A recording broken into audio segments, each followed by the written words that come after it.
The following podcast is a presentation of Project Entertainment Network. And welcome once again to Armcast Dead Sexy Podcast.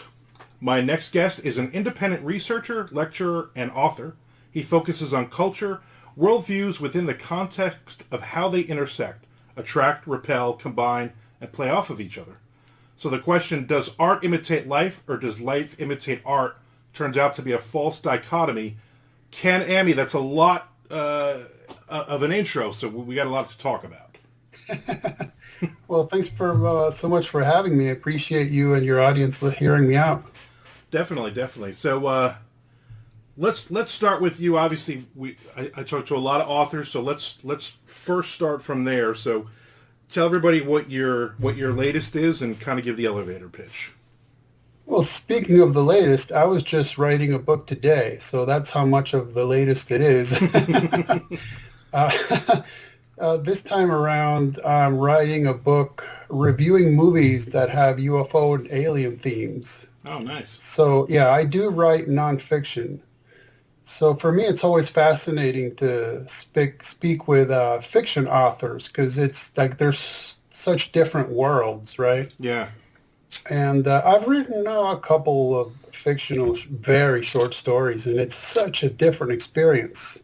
So anyhow, this time around, what happened is I was writing the book, and in order to take a break from writing the book, I wrote a different book. And then I got that one published, and I'm like, okay, back to the original book. And then I got to page about 500, and I'm like, okay, I'm going to have to turn this into a book series, because it's getting too large already. And the more movies I remember and I think about and that are recommended to me, the more reviews I want to write. And I'm like, okay, let's just go for it. Just make it a series, which will make the books shorter and cheaper. And I think everybody will be happier in the end. So, but it's been a blast working on this project, just watching all these movies, and some I've never seen before, some that are classics, some that are B movies, just anything that strikes my interest I'm writing about. It's been a blast. So when you started this, and as you start doing research and you start going, were you like amazed of how many movies there actually were out there? Oh, absolutely. It's overwhelming. It's literally overwhelming. Fortunately, I'm kind of a snob, so like if it's too much of an action movie, like Independence Day, I'm not going to do that. I can't stand sitting through those movies. Right. So I'm more interested in the ones that, and a lot of them do this. They combine, like, say, government machinations with aliens, with occultism, and the ancient alien or ancient astronaut phenomena. There's so many movies that have that sort of a combination that makes it super interesting to me. Right. Now, is that a newer thing, or is that there's, because I know there's a ton of those movies out now, thanks to the show Ancient Aliens and the internet and all that, conspiracy theories and whatnot. But are you finding older ones that maybe we didn't know about? Absolutely. For example, for the first time ever, the other week I watched Quatermass and the Pit, which is from the mid-'60s, if I remember correctly. And it's got the elements of ancient aliens and occultism. For example, on the alien craft, Quatermass, who is a professor, he says, oh, this is an ancient Kabbalistic symbol. So what on earth is that doing there? Mm-hmm. He was totally wrong, by the way. He says it's a pentagram, which it wasn't. Like the whoever wrote that didn't seem to really know what they were talking about, but whatever. It's the concept, right? Yeah. What on earth is that doing there? And also, maybe moving up into the 80s, you have the classic Hangar 18, which deals also ancient aliens, and then government cover-up. I don't know if you remember that movie, Hangar 18. No, I don't remember the movie. I'm sure you'll at least know the Megadeth song, right? Of course, yeah. Yeah, there you go. In fact, Yngwie Malmsteen also has a song called Hangar 18, Area 51. Yeah. But What's interesting about this movie is the government is trying to cover up that we actually have an alien craft. And the movie ends, spoiler, sorry guys, if you haven't seen it since the 80s. Yeah, it's too late now. But what they do is they get an airplane, fill it with explosives, and they remote control fly it and crash it into the hangar. And kaboom. So sounds like the Megadeth song is better. Yeah. So is this something that you've? I mean, I would imagine as a kid, UFOs and all this has always intrigued you. Yes, you hit it on the nose because, I always joke around how back in my day, by golly, when looking something up meant I'd get on my bicycle and ride for many, many blocks to this place called the library that contains these things called books. And you open up the little drawers with the index cards, right, to find the books. And I'm starting it when I was in 6th grade. I can remember constantly being at the library reading about aliens, UFOs, and cryptozoology.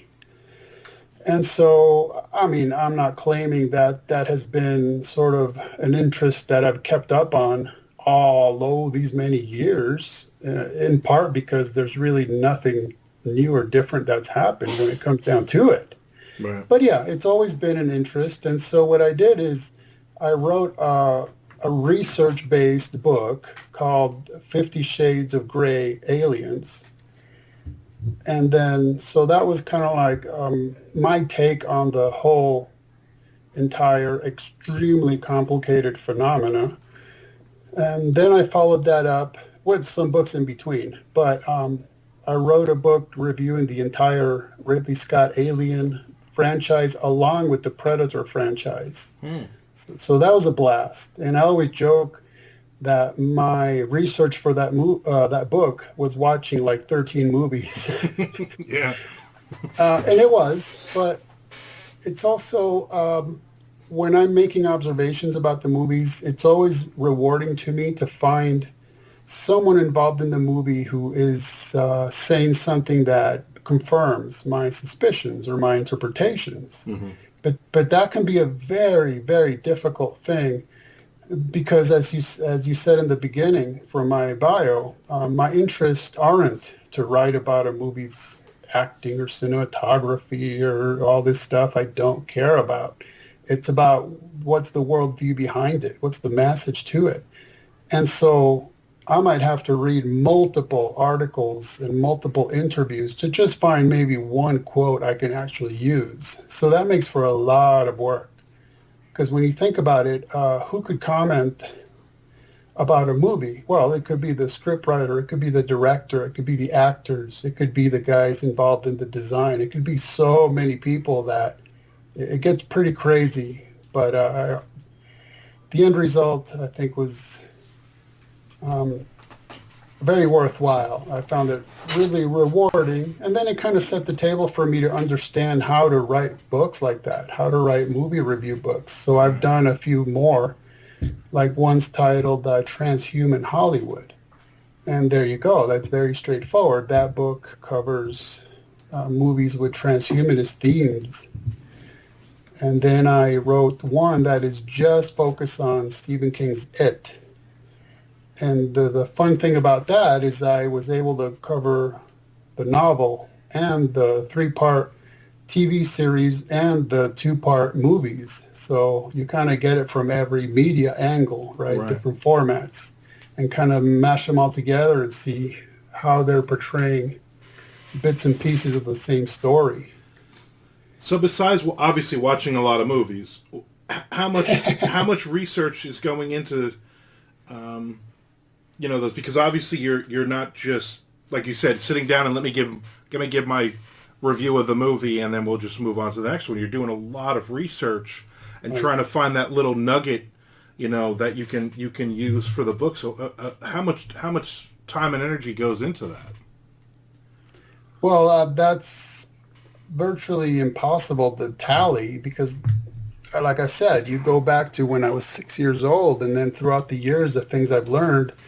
So that really, who knows where I'm pulling stuff out of when I'm making points in the book. It could be something I read yesterday. It could be something I researched a decade ago.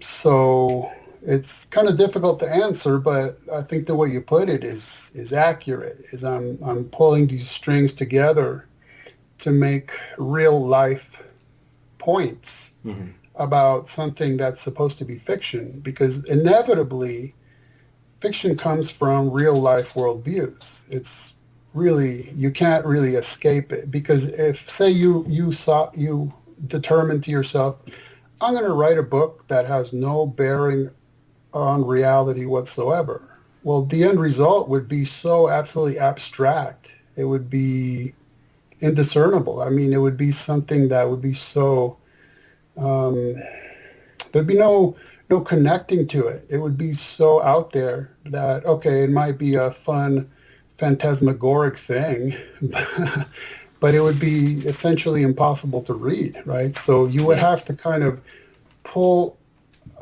from your own experiences or your own imagination that's somehow attached to real life to end up with something you call fiction, right? Well, there has to be, even if you're not writing about a human necessarily, the reader still needs to relate to human emotion, to things that they can understand. It doesn't matter if you're writing a book about a dog and a cat fighting space aliens. There's still going to be things in there that the reader needs to connect with, or you don't really have a book.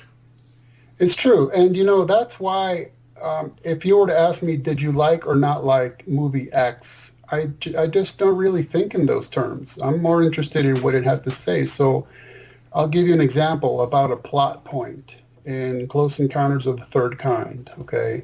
So you might recall there's a scene where the main character, Roy, is constructing a large version of this image he keeps seeing in his head, right? The Devil's Tower. Mm-hmm. And what he does is he's building it in his living room, but he's having to go outside of his house to pick up dirt and fencing and twigs and all kinds of stuff that he's throwing through his window into the house where he builds it. And I'm thinking, well, as far as a plot point, that's illogical. If all the material he needs is outdoors, why doesn't he just build it outdoors? Why is he going through so much trouble, right, to bring it indoors and build it in his living room? It's because the point is that his obsession with this thing is destroying his family. And so he's building this edifice in the living room, right, of his family's home, while his family is actually outside getting in the car to leave because they think he's gone nuts. So it may not logically make sense, but it's, as far as a plot point, it makes sense because it's indicative of what is going on with him and his family. Right. That's why he's doing something that appears nonsensical. It's because it plays into the story, not because it's technically logical. And that's a good point, because if you were just doing a movie review thing, that's a one line, oh, then he goes nuts and he starts building this in his living room.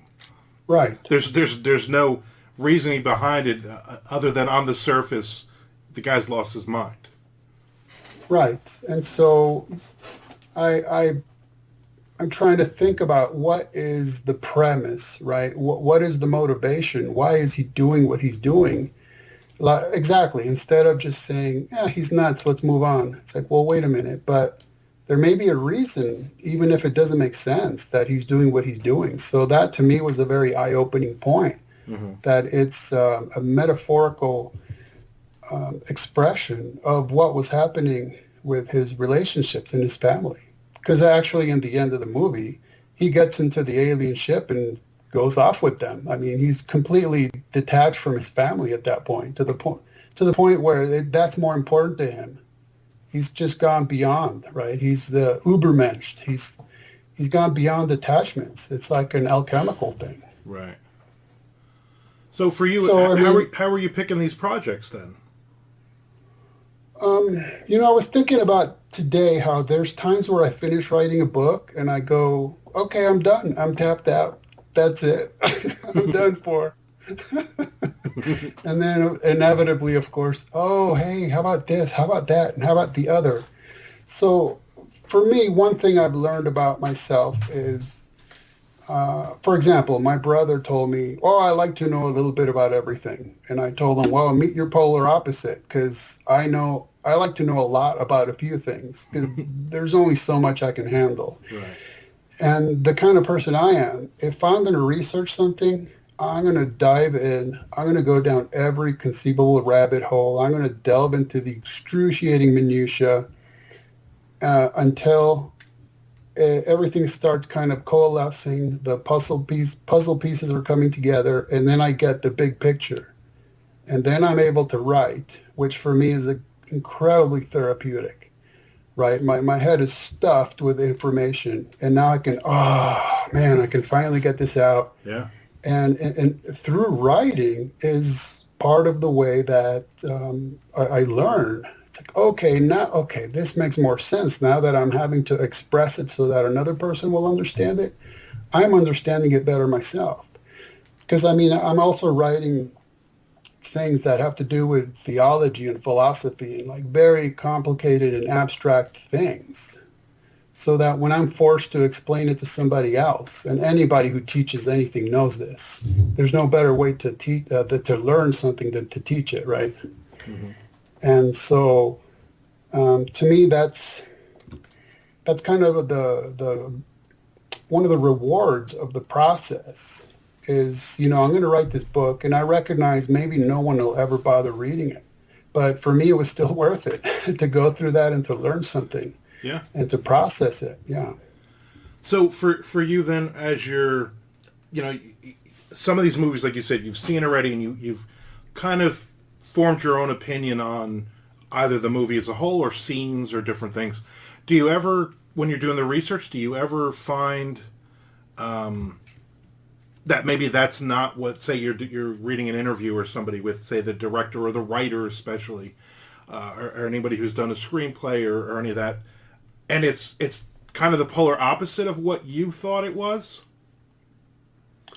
Well, see, that's something that's really interesting. So, for instance, if I say, hey, to me, this scene or this movie was about X, but I know the scriptwriter and the director and the actors say it's not, mm-hmm. Then does that mean that, how subjective does it get, right? Or maybe they're expressing things in terms that they don't recognize have a double meaning, some kind of double entendre or something like that. So then it's a question of how much do I want to push my agenda, right? How much do I want to say, hey, but I know it's about this because that's what I think, versus what I'm telling you is what they're saying. So I kind of try to combine the two, and when I'm speculating, I try to make sure the audience knows about it, the reading audience. So they'll hear, or they'll read me saying things like, okay, in this scene, this thing happens, and I can tell that it has to do with X, and one of the people involved in the movie either confirms or denies, right? Mm-hmm. But that's always a touchy thing, and it's always a difficult issue. Is at what point is it all about my opinion versus what they're saying it is? But then there's also another aspect of it. So, for example, some people might recognize the name Sophia Stewart. She was portrayed in the Matrix movies as the Oracle, but she's a real person. She's called the mother of the Matrix because she says what happened is she wrote a story, and based on that story came the Matrix and the Terminator franchises. Anyhow, I don't want to go into that rabbit hole, but I was talking to her and I said, well, do you think that they've accurately represented your story in these movie franchises? And she was incredulous, She was like, that's an ignorant question because I have my story to tell, and then whatever they do, they're telling their own story. So in her mind, it was like, look, I told my story, and then if these directors want to pick up on it and make it their own, that's fine with me. They have their own story to tell. Mm-hmm. Whereas we know that there's authors who do complain that, when they made that movie, they ruined my story. So what can you do? Authors have different ideas as to what happens when other people take over their material. Right. So if you're doing, say, like you're doing Alien or you're doing Predator on those, and obviously, especially with those movies, when the first movie was made, it was almost there wasn't a world. It was a one and done type of thing. Let's see what happens. And then you get the whole mythos and everything in, subsequent movies and everything. So do you, as you're going through, do you find, and not just plot points, but did you find a lot of things that maybe contradicted, some of the future installments contradicted what they were, the groundwork for the first ones on those?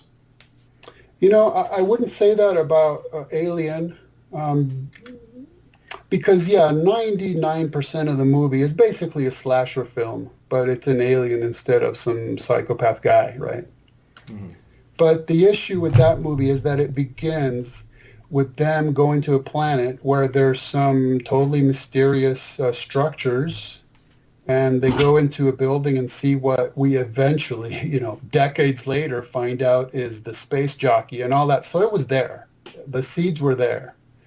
They just didn't ferment and grow until decades later. But let's say, for instance, the Riddick movies, right? Chronicles of Riddick. The first movie is one of those where it's a handful of people, they're stuck on this planet, and they're battling aliens who are coming after them. And that's it. Whereas a couple movies later, it expands into an entire universe, an entire cosmology where you're dealing with different alien races and all this stuff that they're doing, and aspects of occultism, of course, with the universe and the underverse. So that one maybe would be a better example of a movie that's very simplistic, very sort of tight in that, in a sense, like an Alien, for instance. They're stuck on a spaceship, right? So that gives you the sense of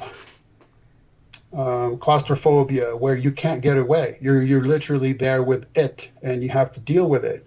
Where in Riddick as well, they're stuck on this planet, and until they fight this menace, they won't be able to focus on really getting off of there, or they won't succeed unless they do. And so most movies are like that, and authoring is like that as well. I'm sure you recognize that, even if it's subconscious.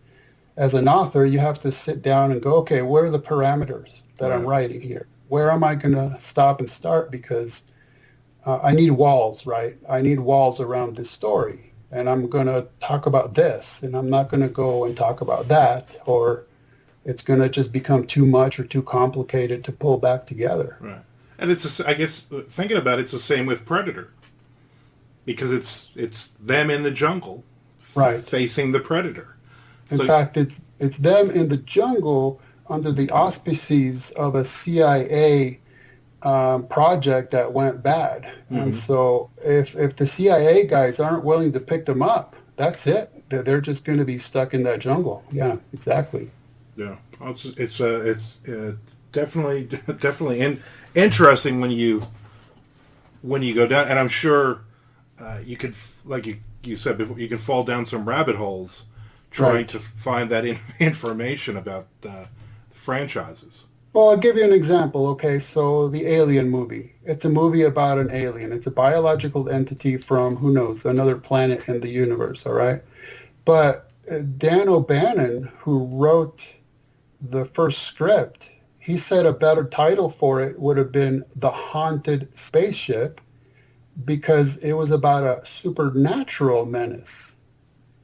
Okay, and to me that's really haunting, because I'm thinking, well, does that mean we're really missing something when we watch that movie, that we don't recognize that it's about a supernatural menace? Mm. Or is he saying that was his original idea, but then they dumped it just to turn it into a biological entity, right? And or are they portraying it as a biological entity, which is how the audience would take it, but it's really about a supernatural entity. See, we don't know, and we can't ever really know. Yeah. So in a way, that gives some room for speculation and interpretation, and that's part of the fun. But that's the kind of thing I'm talking about. Yeah. When he says something like that, it makes you rethink the whole thing. Yeah. Yeah. Oh, and there's some movies like it comes to my Blade Runner. Who is the replicant, or Right. the end of The Thing with Kurt Russell. Right. Who's really the alien, and what really happens at that point. And for me as a writer, I love those endings because it forces you, watching a movie, it forces you to go, okay, what do I think happened? Right. And there are some movies that go too far in that direction because there's so many movies that are just middles. Mm-hmm. They don't really have a beginning or an end. And it's like, I know you're saying, oh, it's so that you can kind of imagine what happened. Yeah, well, I can imagine that without paying $9 for a movie ticket, Yeah. But there are others that are done very well in that sense, where you can see what the director's trying, or the scriptwriter, or whoever is trying to tell you, but they leave that bit of room for you to go, okay, this could have gone a few other ways as well. Right. Oh, it's definitely interesting. So for you, you're working on books now, like you said. It's like, all right, I'm done, but I'm going to guess that you're going to have some other ideas are going to smack you in the head, and you're going to go, okay, let's jump into this now. Yeah, and I didn't actually completely answer the question when you asked me how I would select my projects. Sometimes it's just something I run across, and if it catches my interest, boom. Then, my friends know, everybody likes to send each other, oh, check out this article, watch this video and stuff. And they know there's times I'll say, I'm not going to do it now because I'm totally focused on something else. Right. But how it happens, I don't know. Sometimes it's almost accidental or by providence that I'm like, hey, wait a minute, look at this. All right. Then that's all I'm about for the next couple of months, And it's the same with fiction writing. I mean, right. You're pulling ideas out of the ether, and you're just kind of sorting them, and then sometimes as a writer, it's you're shiny object, and then I'm off on a tangent on another story. Squirrel. Yeah, exactly. I mean, and sometimes that's exactly what it comes down to. So to have the discipline, and I've written nonfiction books, and I don't think I could just concentrate on it, because to have the discipline for the research and the thoughts and all that, it is really daunting for me. I would rather just make it all up as I go along. Yeah. Yeah, I can empathize, because I remember when I was working on a short fictional story, I ended up writing very much like my non-fictional research-based writings, which is just, let's just get to the bottom line. That's all I care about. Oh, right. Whereas my friend was reading it and she said, no, details, more details. I'm like, come on, who cares? I just want to get to the bottom line and make my point. It's just, no, you got to tell the story. Yeah. Oh. That's funny. All right, so how can people find you out there? Well, I appreciate the opportunity, and it's like I said, it's always fascinating to speak with other authors, because we kind of live in our own little realms, Yeah. Where our imagination we try to make it come alive, even if it's a non-fictional thing. It's still the work of processing it and putting it out there in a print form. My work, simply go to truefreethinker.com. It's all one word, True Free Thinker, and it's user-friendly site, so anything you'd care to find out about me is on there. Well, I'm definitely going to check out a lot of your books, because they definitely sound interesting, and it's obviously it's a lot more than, hey, I reviewed a bunch of Alien movies, and right. you know, it's you really get into the deep. And for me, I'm the same way. I don't want to know everything, but the handful of things that I want to know every possible thing about. I mean, that's yes. me as a heavy metal fan. I was not the guy who just bought the Megadeth album. I wanted to know who was in the band, who wrote these songs, where did these guys come from previously. You know what? It's funny you mentioned that, because I remember way, way, way back in the day when Alan Tipper Gore started that PMRC. Where they were demanding that lyrics get printed, right? And a lot of heavy metal artists were, I'm never printing my lyrics. And I was thinking, why not? I'm your fan, and I like to see what you're singing. Yeah. I want to read the lyrics. I want to know what you're saying. Yeah, I agree with that one, especially on that first Megadeth album. He kind of slurred through a couple of those songs, you know, which is funny. Yeah.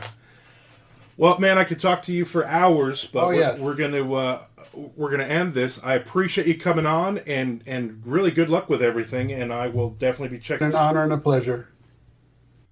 And there you have it once again. Great interviewer, great interviewee. I'd like to thank Ken Ammi for coming on.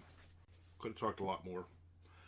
You know, and that's always the case. That's why I love doing this podcast, and I've done it for so long, because the conversations we have before and after we're recording are usually as exciting, but they're selfishly exciting for me only, and I like that. And I could also talk to a lot of guests for hours and hours and just have a conversation too. So all very good. In case you hadn't noticed,